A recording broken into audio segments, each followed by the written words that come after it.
Hello everyone, this is PHTV Channel 4 in Palos Heights, and we are around Palos with our guest today, Jill Stetson from Skin Trust.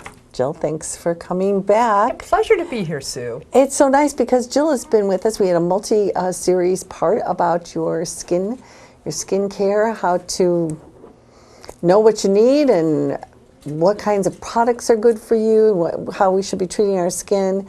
And now that we're in the winter months, we thought it'd be a nice time to kind of review some of the things we actually did talk about and maybe give you some new ideas about things we need to do in those winter months, which are different than the summer months. So, Jill, you and I were talking before the show about how at the beginning of the year, January, February, we're kind of like focused on self-improvement. And so your skin regime would be part of that. I would think it should be part of that.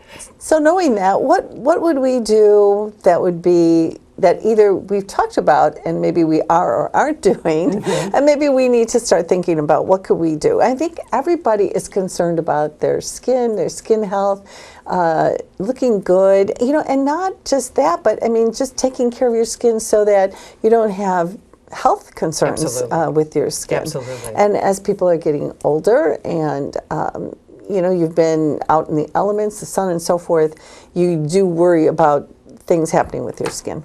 Yeah, you really do. Plus, we want to look good. Well, we do. And we've talked about this in one of the other shows, is that we're aging differently. We're more vibrant, we're active, we want to feel good. And when you look good and you feel good about yourself, you do feel good. And so I think that's part of it. And when you think about the self-care, which everyone thinks a lot more about it after the holidays and when we begin the new year, I don't think people think that and realize that your face is a one part of your body that's always exposed. Yeah, you're right. So why would we not care for it? Right, so true. Just and to your point, what you said a few minutes ago, just for the health aspects of it, let alone the cosmetic or the beauty aspects of it. And as I tell my clients, winter terrorizes skin because you have the dry heat in your home, then you go out to the cold, then you have the wind, and it just sucks all the moisture out of your skin. If you don't use the right moisturizer that has lipids or oil in it to protect your skin, it can ruin that top layer, which we call the barrier layer. And then anything you use on your skin is going to feel irritating. And it's a syndrome that I see a lot. People will come in and say, I'm sensitive. And they are, but they're not sensitive to an ingredient. They're sensitive because that barrier layer has been irritated, so it wasn't protected as well. Summer is very forgiving on our skin. Humidity level is much higher. You have to wear sunscreen for sure, but you should be wearing it in wintertime too, and we'll talk about that. So just things, I always say there are two seasons in Chicago, summer and winter. And what you do in the winter is a little different than the summer in terms of your home care. And that leads us to, what are you doing at home? Right, exactly. What should we be doing? Maybe we are. Let's find out. What should we be doing? This is just kind of a review. And as an esthetician, which we're all about helping you with caring for your skin. We don't diagnose, and we don't treat medical conditions, but we help you care for your skin. And I've always said to clients, what you do every day is so important because you probably are touching your skin twice a day, morning and night, times 365 days. That's a lot of care. That is a lot of care. So what you want to do is cleanse your skin, and really let's start with nighttime, because nighttime is important. That's a restorative time. That's when our skin is doing the work to stay healthy. So you want to clean your skin twice at night. Once to remove makeup and toxins, and a lot of people will say, well, I don't wear makeup, and that's fine, but the environment, it has toxins in it. You want to remove those, and then the second time to really clean your skin. And sometimes you can use that second cleanse. If you have a toner, you can use that, but toners aren't used like they once were because the cleansers are pH balanced and people want simplicity. So I don't recommend toners unless there's a specific reason for that. And sometimes you can do your exfoliation, which is really essential to do 2 to 3 times a week for normal skin. Get the dead skin buildup off so that you get the benefit of the products that you're using. And that's a really important, and in the wintertime you can really feel that build up. Then you want to use an eye cream. You should start in your 20s using an eye cream. What you use in your 20s and your 60s are very different, but you want to do that because that area is it will age 30 times faster than the 30 rest of your times. skin. Wow. There's no sebaceous glands. It's very thin. I've had some young girls in recently, and I said, oh, just, they're in their late 20s. I said, take care. Your skin's in great shape. Take care of it. Mm-hmm. The other thing I think too, and what I test, especially people that are perhaps 45 and older, make sure you have the right moisture in your skin. And we've talked about this before, hyaluronic acid. Very important. It is very important. I was reading a magazine and they said the searches for hyaluronic acid on the website have increased 400% Oh, in the wow. last 5 years, which tells you how popular and important ingredient. That puts moisture in your skin. That can smooth out fine lines. It just can give you a radiance. And then put a moisturizer on it that keeps that in, because our environment in the wintertime will just suck all that moisture out if we don't protect it. And that goes back to protect that barrier layer. So, and I also get this a lot. Oh, I don't wear sunscreen, it's not summer. Will you pick a snowy day and you have that sun reflect off that snow onto your face? That's intense. Wear it every day. Just make it part of your regimen and don't think about the weather. Just do it. Well, Just do now it. Go back to moisturizers for a second. So what would be in a moisturizer in the winter that isn't in it in the summer, or vice versa? It would depend upon your skin, for sure. But say someone has more mature skin, like myself, then what I would do is have something that has a little bit more oil in it. Okay. Because I want to keep that moisture in. And my skin, going through the whole hormonal change, menopause, you lose moisture and you lose oil. So we want to put something back in. Someone who has more breakout prone skin, I usually recommend a moisturizer that's light, but it's called a smart moisturizer in the fact that it's going to flux based on the environment you're in, and there's no oil in it, because anybody with breakout prone skin doesn't want to put too much oil. They want moisture on their skin. Oh, okay. Is what they Okay, want. so you want that. Okay. So that's important to do. And you're saying take off your makeup at night, which if you're cleansing twice, Yes. which you're supposed to Yes. do. But I think that right there, I think is hard for some people. It is. Me. Sometimes I'm like, I'm just too tired. But We all are. I have improved a lot, Jill, since our talking. I have Wonderful. done a lot of improving because I can see where it does make a difference. It does. And if you actually look at your face, which I have this huge magnifying mirror, We all do. and you're like, wow. So you look at your face, if you don't take your makeup off, if you look at your face in the morning, it is not a pretty picture. I mean, you did yourself a disservice, You did. really. You know what I see too with people? Well, there's research out there that says you will prematurely age your skin if you don't take your makeup off. So that's not the hit and miss. That's the if you consistently don't do it. But nobody wants to do that. We're aging on our own. We don't need to accelerate that. I also see that people will get little whiteheads on their skin. And I can tell if they're leaving their makeup on, because those will come out if they're not necessarily the skin type that's prone to those. And I find it more in the 50, 60-year-old that's happening. There's just something about our skin, and if you're not taking it off. So what I suggest to people, if you can, when you get home at night, do it right after dinner or do it before dinner. Don't wait until bedtime, because we are all too tired. And it's like one more thing I just don't want to do. Right? And we all Exactly. feel that way, including me. So try to do it maybe a little bit earlier in the evening, so you do get into that routine. And it goes back to what I said. Nighttime is so important because that's when our body is restoring. And that's when your skin is restoring itself too, to stay in good shape. Okay, so these are all really important things to do in the winter. Actually, all year long, but, All year for that. but you really should be doing it in the winter. Okay, so anything else we need to do at that nighttime regime? Now that's it, but you and I were talking before the show. I'm very much into skincare because of my mother, and I found an article that was from 1965, and it was cute because it was have the skin men love to touch. Oh, And yeah, in that it- was something. Yeah. Yeah, it was very much in it. They had all these steps, and they were the same. And I looked at that, and I actually did a blog on my website because I thought it was so interesting that the steps haven't really changed. The products have changed. That's what's so significant. But people have known for years these are the things you need to do for your skin. And I just thought it was so insightful, and I'm grateful to my mother for that. For keeping that. And Yeah. yes, all of those years. So we're doing the same things, but we just have better products. We have better products, right now. for sure. Yeah. So that makes it good Absolutely. too. You did mention being an esthetician, and I think we just need to review for people, what does an esthetician do, which you did say, they help you with your skin and so forth, but Why would you go and see an esthetician? How does that help you? You would see an esthetician if you were concerned about the products you're using. You're not quite sure if they're right for you. And what I do is I will look at your skin and skin type you. I will ask you if you have specific concerns, and then make sure you're using the ingredients that are right for your skin.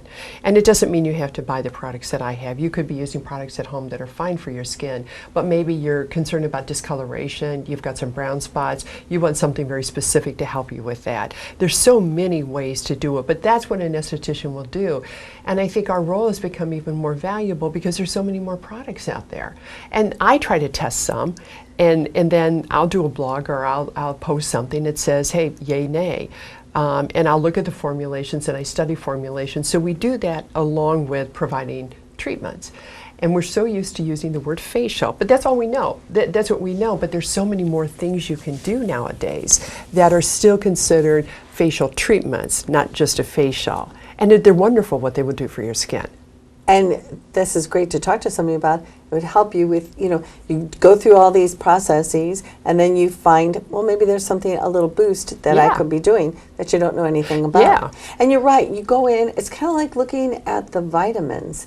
You look at the skincare products and you think, well, I don't know, is this the one I'm supposed to use or is that the one I'm supposed to use? So it would be nice to have someone guide you as to the thing that's going to benefit you instead of putting something on your skin that isn't really what you need. Exactly, and they're not cheap. Skincare is an investment, it really is. And I want to help people make a really good investment on it.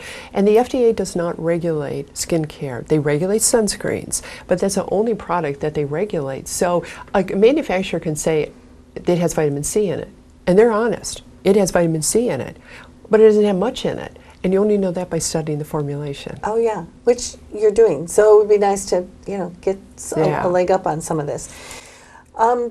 The other thing that I actually talked about for a minute too, the article from 1965 was the facial exercises. Yes. And do those, is it something we would do? Would it work to help us? Well, it's something that would help. We think about how we exercise our bodies and it helps. Well, we have muscles in our face too.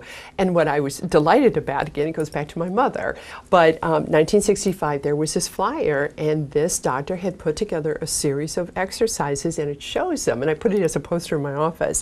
It shows you what you should do to keep your skin in good shape. So maybe you're concerned about a little bit under here, you're concerned about some skin dropping on the jawline, you're concerned about droopy eyes, you're concerned about nasal fold. It gives you exercises, and there are actually books on exercises out now for the face. So that's one way you can do it.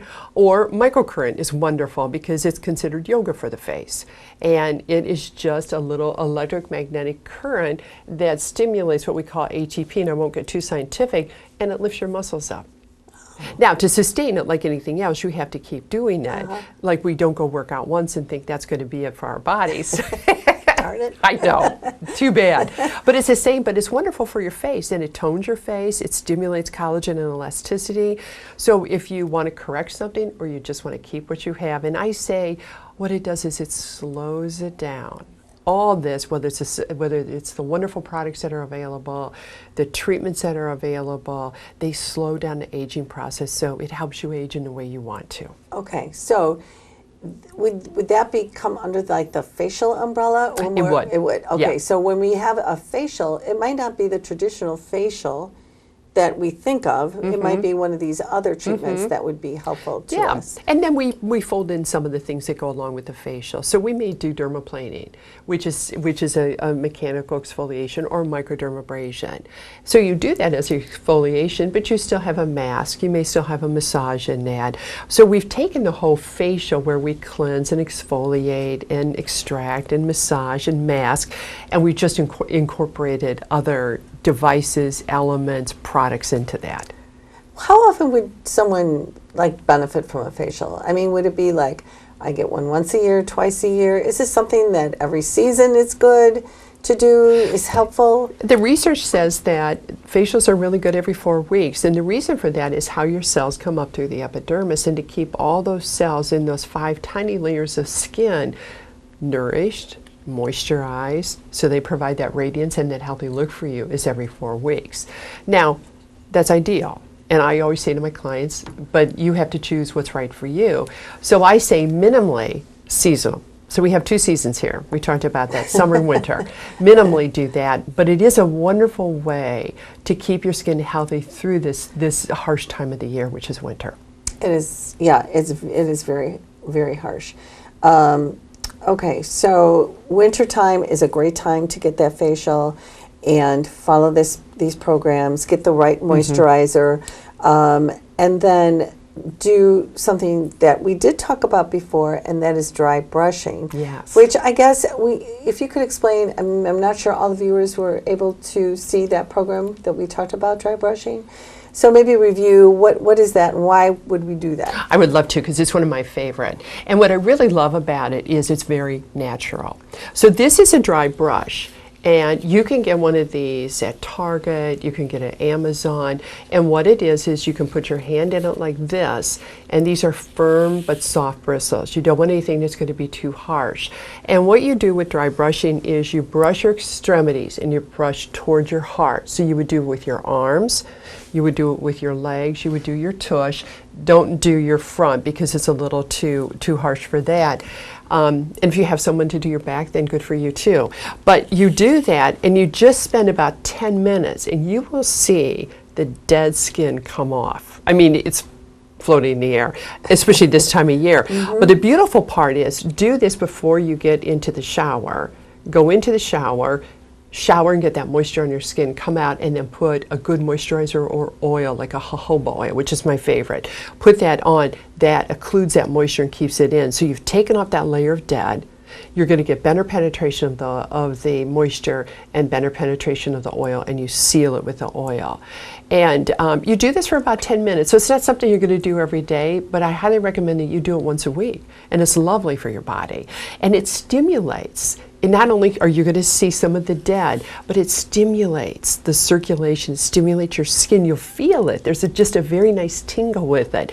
And it's all natural. And it's all natural. Now compare that to like all these sugar scrub type things that you can get. Sugar scrub is fine too. Okay. That's fine. That's a little bit more, that's a little messier, but you can professionally go have one of those done. Oh, you can. And sugar is a wonderful way. They usually use the sugar and a base of oil, and that's a wonderful way to, you kind of oil and exfoliate at the same time. Okay. So yeah, those are very good too. It is a little messy. You have to get, somewhere where you're okay with oil all over the place. Well, and if this is something, you may want someone to do that for you, and this is something you can do at home. That may be the differences. I see. But the sugar scrubs are great to use on your feet. They're great to use on your elbows, maybe your knees, those areas that get a little bit drier. But not your face, right? No. It's too harsh. Too for harsh your in the face. face. Okay. Because Too it is harsh. pretty Granular. Yeah, it really is. Yeah. No, and there's certain exfoliators on the market. I won't mention any names right now, but you do need to be careful because you can cause micro tears in your skin. You're not going to see them, but they're there. And then especially this time of year, if there's an opening, stuff's going to get in you don't like, and there you go. You're irritated. Yeah. Okay. So we're going to be careful with that's just that. for your body. But this is easy to do and is very natural, like you said. And if you look it up on the internet, there's some tons of articles on dry brushing out there. Okay. Yeah. That's good to know too. Now, going down, I've talked about looking at all the products for skin care, but also vitamins, and this would be found in the vitamin area, the fish oil. Yes. Now, I remember we did talk about fish oil before. How does that help our skin? It helps dry skin. Helps dry skin. Very Okay. specific, and you want to make sure that the fish oil not only has the omega-3, it has omega-6 in particular, and I'm just going to use the acronym for it, GLA. And you'll see that. It should be on the bottle, but I know I have purchased fish oil before that doesn't have GLA in it. You're still going to get good body, you're still going to get whole body benefits. I mean, fish oil is very good for your heart, very good for your brain, very good for inflammation. But for skin, make sure it has a GLA in it. Okay. And omega-6. So you just go to the whatever health food store, or just even the grocery store might have something Absolutely. that you can use. But it's very, very good for dry skin. So you're treating you're not only are you helping the outside of your skin with all the things that we've talked about, but you're treating the inside too. And you get the full body benefits from it. One a day kind of thing. You know what? Yes. Look at the instructions on it. Everyone is a little different. And if you're concerned about it, ask your doctor as well. Okay. Oh, that sounds good. And GLAD? GLA. GLA. Oh, okay. GLA. Yes. Should it contain GLA? Yes. Okay. Now, dry versus dehydrated skin. So we were talking about water, how important it is for you to continue drinking water. But I was wrongly assuming that if I drank a lot of water, that would also help, the dry skin. But Jill tells me, not so much. Not so much. But we do want to say drink your water because it has all the benefits. It keeps your organs detoxed. You want to get those toxins out of your body. I find that water gives me more energy. And so it's really good for a number of reasons. But I have so many people that come in and say, I'm really dry. And most people will say dry, not understand dehydration and dry, and that's fine. And they'll say, I just need to drink more water. And so we'll chat about it. And I'll say, absolutely, continue to drink the water. But no, it's not going to help. Your body needs it. And there's a whole list of organs that are going to grab it before your skin does. So it's not going to get to that outer layer. It's got to go through your whole body, go through your fat tissue, go through your dermis, and go through your epidermis to get on top. That's a long way to travel. It does, yeah. So, and all these other organs, your kidneys and your brain, everything needs that water. Absolutely, well said. They do. So you want to drink it, but what you want to do if you really have, if you have dry skin, it's going to be flaky, so you want to add more oil. If you have dehydrated skin, it's going to have a little bit of a textural change, almost like the outside of an orange. And I can detect that when someone comes in, and you'll know. And I suggest for people in this kind of environment with winter, put a hyaluronic acid serum on and put a moisturizer over it. You'll feel good. Okay, that's a good thing to do. Other healthy things for your skin, and this is going to, I think, be surprising to people, bone broth. Yes. And explain bone broth versus just broth. Chicken broth. Yeah. That's a wonderful question. And I went on a journey last fall doing Whole30, and that's when I discovered bone broth. And Whole30 is a lifestyle food program to control inflammation. And they were very big proponents of it, and I love it. Bone broth is where they make it out of the bones of the animal, but they also are pulling the marrow out of the bones so you get the nutritional value of that. So it's not just boiling your bones. And in particular, they use apple cider vinegar to pull that out in the process. And most often they're cooking the bones with vegetables and spices, so it tastes very good, and there's a high protein level in it. What I found fascinating about it is it's good for general health. So we have our brain and then we have our gut. And our digestive/gut system is really our second brain. And that's where our immunity is held. And the bone broth is wonderful for your digestive system. It can really make a digestive system better. So if you have perhaps a little bit of a leaky gut syndrome, which is what they call it, it will heal that. It can stimulate your immune system to work better for you. And it has high protein. So it is working on your gastrointestinal system. It can work on osteoarthritis, and it can help the cartilage. So we want to keep our bones in good shape, but we also want to keep our cartilage in good shape. Now, do we make this ourselves, or you can buy it? You can buy it. Yeah, okay. if you just go to Jewel or you go to Costco, it's there, and you will see regular chicken broth, beef broth. Then you will see chicken bone broth. Okay, different. Beef, it's different. So it's labeled differently, and it is different. I highly recommend it because I think it's giving you that full body health. And you will see it in your skin. Supposedly it can help you sleep better too. And sometimes on our cold nights, it's nice to just have a cup of it. A cup of broth. Now, what if you took that broth and you were making chicken noodle soup? Can you use Even the better. bone broth for that? Absolutely. So you're not just using broth, you're using something that's even better for you. And that's what I would do in cooking, or whether you want to have it individually. I would go to the bone broth. You're going to get the more nutrients. There's just more nutritional value. And there's wonderful research out there that says all the things that I said in terms of how it will help your health. And right now, in the wintertime with viruses and such, you want to do everything you can to help your immunity. Yes, you do. And that will help your skin, especially somebody that perhaps has breakout-prone skin. It will help that. Because there's a big correlation between the health of your digestive system and what's coming out of your skin. You know, you said it's nice in the winter months even to just have a little cup of that.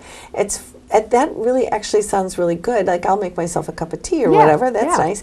But a little cup of broth would even be maybe more beneficial. Plus, it would taste really good too. Yeah, I have a cup of coffee in the morning, then I have a cup of bone broth, and then I like it especially because there's a high protein level before I go work out. Oh, yeah. And it's a great snack to have before I go work out. Yeah. And you can't beat it this time of year. No.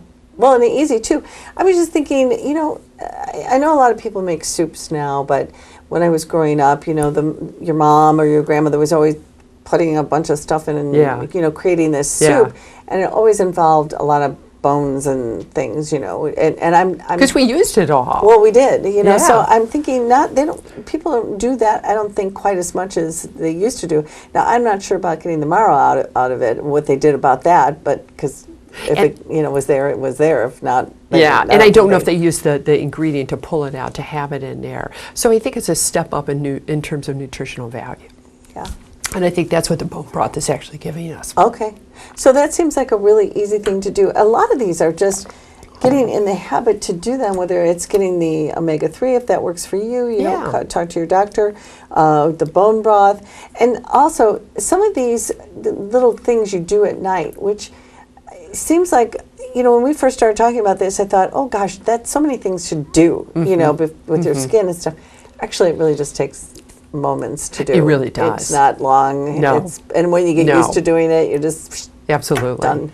It is. It's really that's the case. It doesn't take long.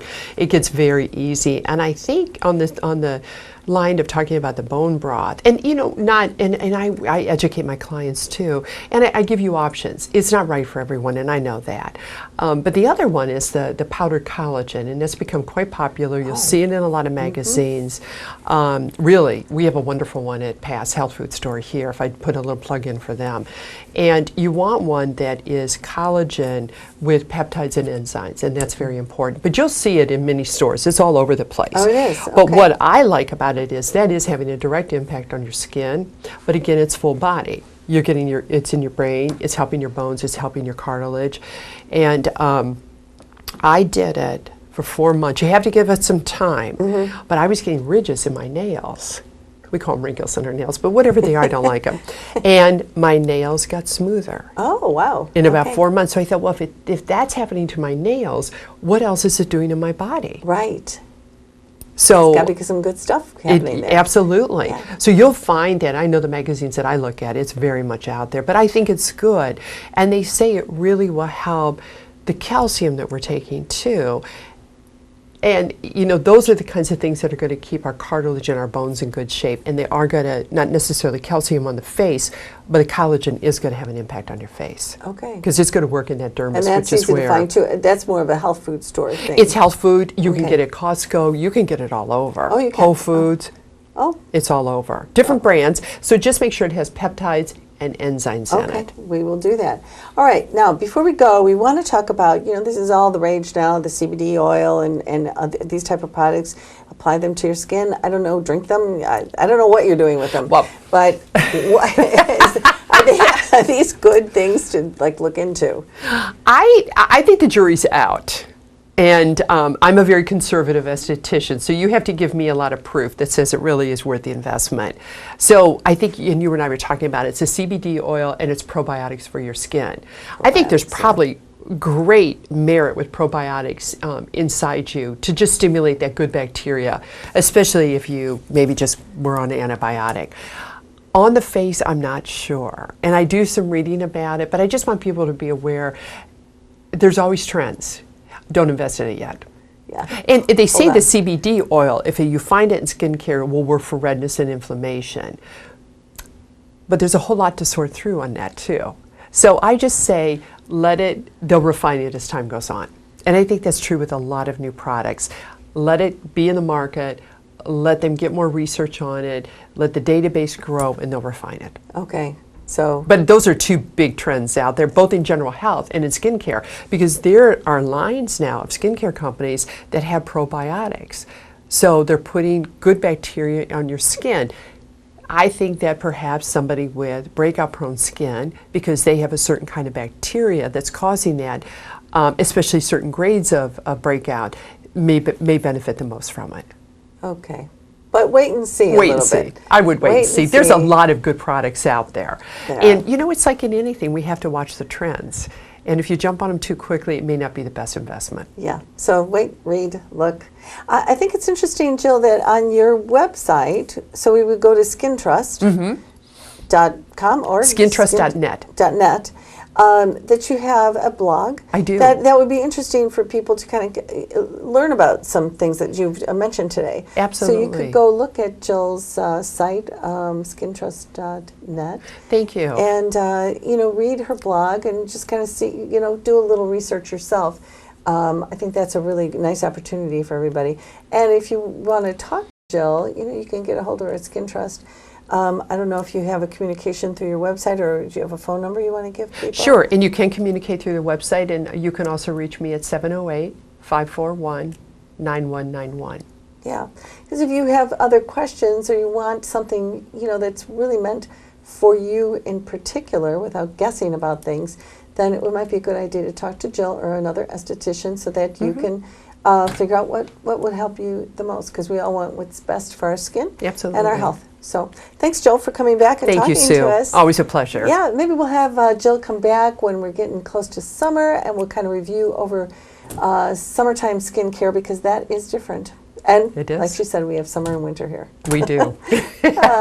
Anyway, thanks, Jill. Thank Thanks you, for coming Sue. in. Thanks for watching us today. We'll see you next time on Around Payless. Bye.